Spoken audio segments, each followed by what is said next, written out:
రాష్ట్రం ఆర్థికంగా అప్పుల్లో కూరుకుపోయినా అభివృద్ధి కూడా ఎక్కడా కుంటుపడకుండా ఈనాడు ఇప్పుడే మనం 200 కోట్ల రూపాయలతో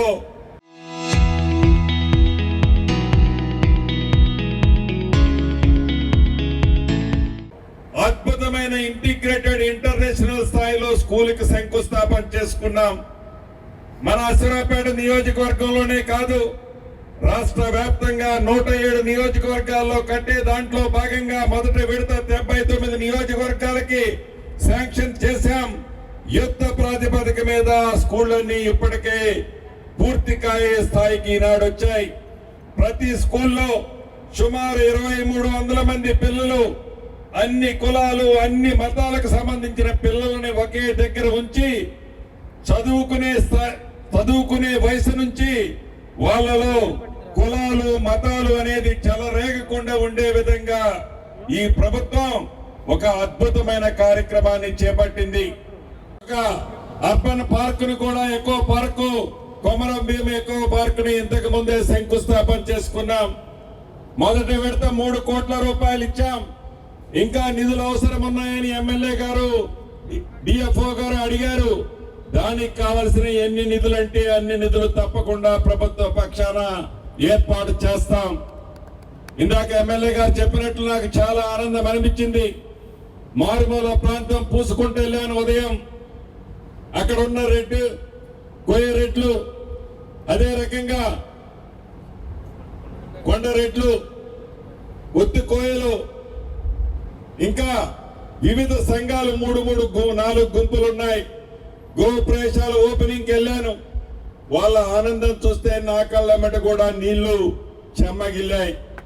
ఆ పేదవాడి కళ 25 సంవత్సరాల నుంచి ఎదురు చూస్తున్నాడు ఇల్లు కోసం. ఆ పేదవాడి ఆనందం చూస్తే అంతకంటే కడుపు నిండాక ఇంకా ఏముంటది. చాలా ఆనందం అనిపించింది. ఈ ప్రభుత్వం పేదవాళ్ల పక్షపాత ప్రభుత్వం. ఈ ప్రభుత్వం పేదవాడికి అండగా ఉండే ప్రభుత్వం. ఇక అశ్వరాపేట మున్సిపాలిటీ పరిధిలో ఈ ప్రభుత్వం వచ్చిన తర్వాతే 100 పడకల ఆసుపత్రిని శంకుస్థాపన చేసి యుద్ధ ప్రాతిపదిక మీద దాన్ని పూర్తి చేస్తున్నాం. గౌరవ స్థానిక శాసనసభ్యులు మిత్రులు ఆదినారాయణ గారు, మిగతా మిత్రులు కూడా ఎట్టి పరిస్థితుల్లో మాకు నర్సింగ్ కాలేజీ కావాలని అడిగారు. మొన్ననే అది కూడా శాంక్షన్ చేశాం. నర్సింగ్ కాలేజీ కూడా శాంక్షన్ చేశాం. ఇంకా ఈ నియోజకవర్గంలో, ఈ అశ్వరాపేటలో ఇంకా ఏ అభివృద్ధి కావాలన్నా ఇందాక మిత్రులు అడిగినట్లు సిమెంట్ రోడ్లు, ఇతరత్ర డ్రైన్లకి మాకు పెద్ద ఎత్తులో నిధులు కావాలని అడిగారు. తప్పకుండా 1-2 విడతల్లో ఆ డబ్బులు కూడా ఇచ్చే కార్యక్రమాన్ని చేపడతాం. అశ్వరాపేట టౌన్ లో ఇళ్ల స్థలం మీరు నచ్చి మెచ్చి తెచ్చిన ప్రభుత్వం ఇది. ఈనాటి ప్రభుత్వం కాదు, ఇందిరమ్మ ప్రభుత్వం అంటే. ఇందిరమ్మ ప్రభుత్వం అంటేనే పేదవాడి పక్షపాత ప్రభుత్వం, పేదవాడికి అండగా ఉండే ప్రభుత్వం. భవిష్యత్తులో కూడా మీరేవైతే కోరుకుంటున్నారో కోరుకునే ప్రతి కార్యక్రమాన్ని ఇచ్చి తీరుతామని కూడా ఈ వేదిక ద్వారా మీ అందరికీ తెలుపుతూ మీ అందరి దగ్గర సెలవు తీసుకుంటున్నాను.